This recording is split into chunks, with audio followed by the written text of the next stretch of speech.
Sight, a precious gift we can't take for granted. Our eyes are windows to the wonders of the world. All we know and love, experience and discover, ponder and cherish. Let's peer into the workings of the eye, a unique and self-sustaining system. The reflected light of the world enters through the crystal transparency of the cornea, aqueous humor, lens, and vitreous humor to project onto the photoreceptors of the retina, whose impulses converge on the optic nerve, and then to the brain to be transfigured into imagery and imbued with meaning. Continual adjustments to the pupil and lens regulate the entry and focusing of light. In today's world, the eye's surface is constantly challenged to protect itself and adjust to changing conditions. Every blink helps our eye's natural defense system, the tear film, retain moisture and maintain visual acuity. Tears contain potent natural disinfectants to keep bacteria at bay. And the tear system washes away impurities to maintain eye health. The miraculous biology of our eyes inspires us to develop ways we can protect and maintain comfort for these remarkable structures. For all the wonders our eyes provide throughout our lives, we owe them our attention and ongoing care.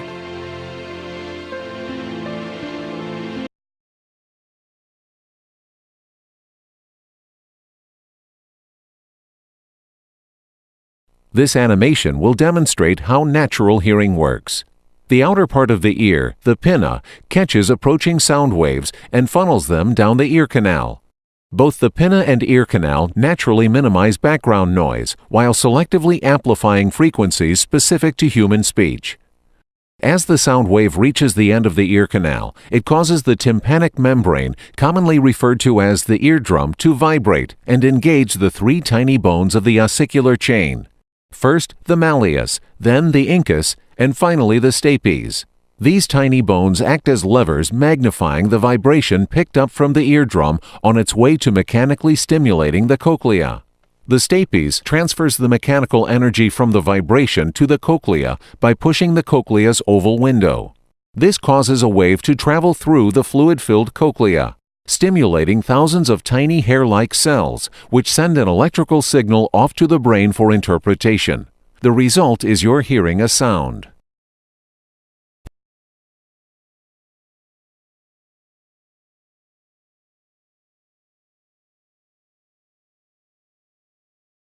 In the past, the sense of smell has been a great mystery to many scientists. How does the human body distinguish between the aroma of cookies baking and perhaps the more dangerous smell of something burning? It is questions like this that have driven scientists to uncover the cause of such odors: airborne molecules. As we sniff to distinguish a particular odor, molecules emitting from the substance travel through the air. The size of the molecule affects how far the odor can travel. The lightest molecule will travel the farthest. Scientists refer to this occurrence as volatility. Once the molecules enter the nose, they travel into a small patch of tissue called the olfactory membrane. The olfactory membrane is very small and located at the top of the nasal cavity. The membrane is made up of yellow-gray tissue and covered with a thick mucus. Within the membrane are many receptor cells, which are considered to be extensions of the brain itself. It has been theorized that each receptor cell is sensitive to the dimensions of a particular molecule. Once the correct molecule has been attached to the matching receptor cell, a nerve impulse is created. The nerve impulse will continue to the brain through a thin bone in the forehead called the cribriform plate. Beyond this plate lies the olfactory bulbs, where the nerve impulse will make its first junction with the brain. In the olfactory bulb are many structures called glomeruli. The primary function of these structures is to distribute the converging nerve impulses to the brain in an orderly fashion. In the brain, the impulses are scattered to different areas, where they are decoded and odors perceived. Scientists have determined that the human brain can identify between thousands of different odors. Thus, it is safe to say that the sense of smell is one of the most remarkable assets of the human body.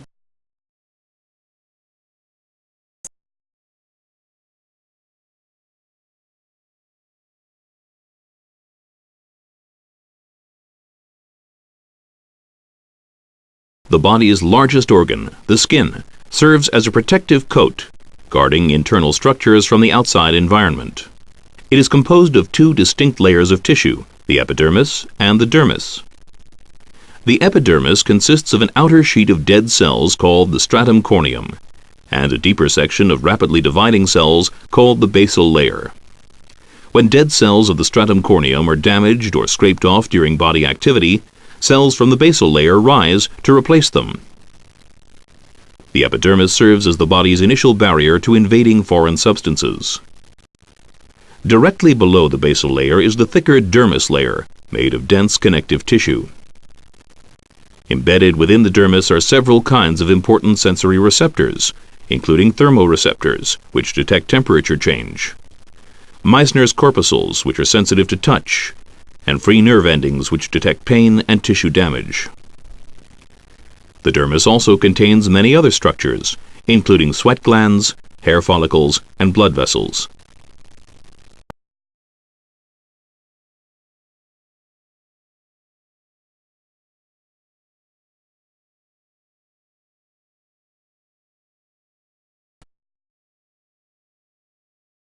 The sense of taste has been a great mystery to many scientists.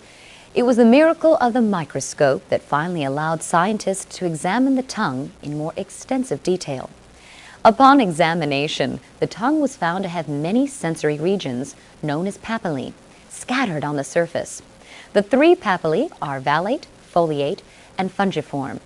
Each of these has a taste bud on its surface that is sensitive to one of the four basic tastes: sweet, sour, salt, and bitter.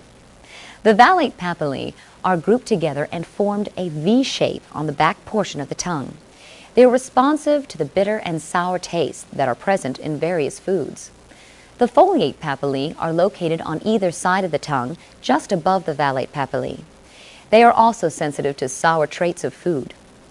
The fungiform papillae are the most abundant. They cover the tip and outer edges of the tongue. These papillae are responsive to the sweet and salty tastes that are distinctive in many foods. The papillae we've just discussed contain what are known as the primary taste buds. It is important to note that there are many taste buds scattered throughout the mouth and throat, but these buds assist the primary taste buds in determining each particular taste. In order to understand how the sense of taste is achieved, we must examine the taste bud itself. A taste bud is made up of various cells. The cells of each taste bud are regenerated by one of the three cranial nerves every 10 to 14 days. Some of these cells function as receptors, which are responsible for sending chemical information regarding substances in the mouth to the brain. Each receptor cell has a unique shape. Specific chemicals from foods must match the shape of each receptor cell in order to trigger a signal to the brain. This is known as the lock and key principle. The signal from a receptor cell will travel from the nerve ends up into one of the three cranial nerves. It will then pass on into the central nervous system, where regions of the brain stem will decode the chemical information into a distinctive taste. It is also important to note that the sense of sight and smell work collectively to heighten the marvelous experience we know as taste.